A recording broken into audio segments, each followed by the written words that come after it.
We've all heard the term evidence-based teaching, but what does it actually look like when the classroom door closes?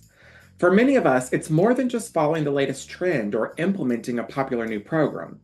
Today, let's explore what it really means to bring evidence into our teaching, not as a buzzword, but as a powerful, real tool for improving learning for every student.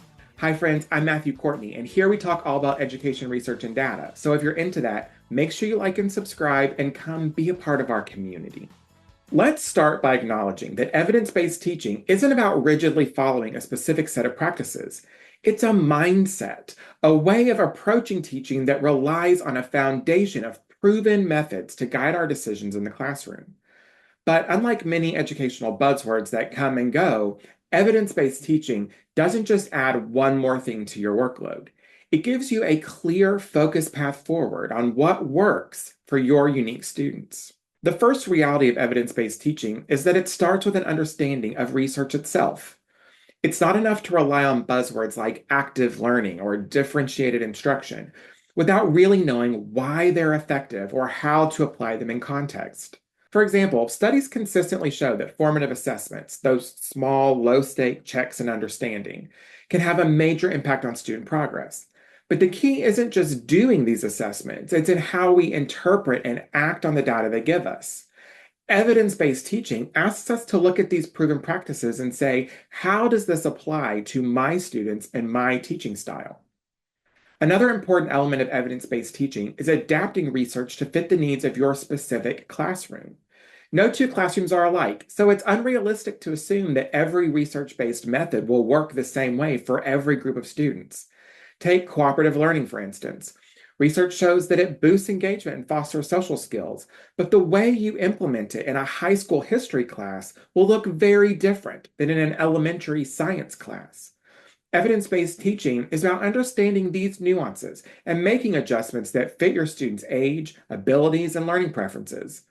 This approach requires us to go beyond the surface level of research and dive into what will make a strategy work within our unique contexts. A big part of making evidence-based teaching effective is reflection. In other words, it's not just about trying research-based methods once and moving on. It's about regularly assessing how well it's working in your classroom. After trying something new, whether it's a questioning technique or a collaborative learning activity, take time to reflect on its impact. How did students respond? Did you notice any shifts in engagement or understanding? Evidence-based teaching isn't static. It's a cycle of trying, observing, reflecting, and refining. This reflection process allows you to adapt and improve, making each method more effective over time and more aligned with your students' evolving needs. And here's the thing. True evidence-based teaching isn't about always finding new methods. It's about digging deeper into what's already working and maximizing its potential. We don't have to constantly chase the next big trend to be evidence-based. In fact, focusing on a few core practices and truly mastering them can be far more impactful than jumping from one thing to another. Evidence-based teaching is about building confidence in strategies that we know work and getting better at applying them over time. Finally, let's not forget the role of collaboration. Evidence-based teaching becomes much more powerful when shared within a community.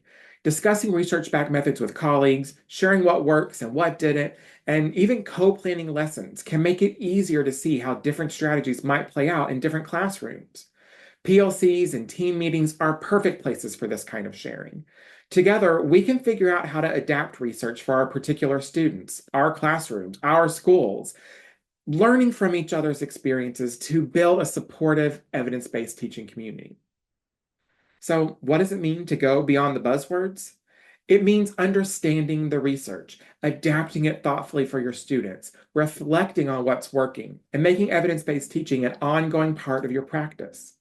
This approach isn't about rigid rules. It's about creating a teaching environment that is responsive, effective, and continuously improving. At its core, evidence-based teaching is a commitment to what works, a commitment that transforms both our teaching and student learning. If you're ready to make evidence-based practices a reality in your classroom, start small, stay curious, and keep building on what truly helps your students succeed. If you found value in this video, then you're going to love this video where I talk about how we stop falling victim to marketers and begin to make better decisions in education. Check it out.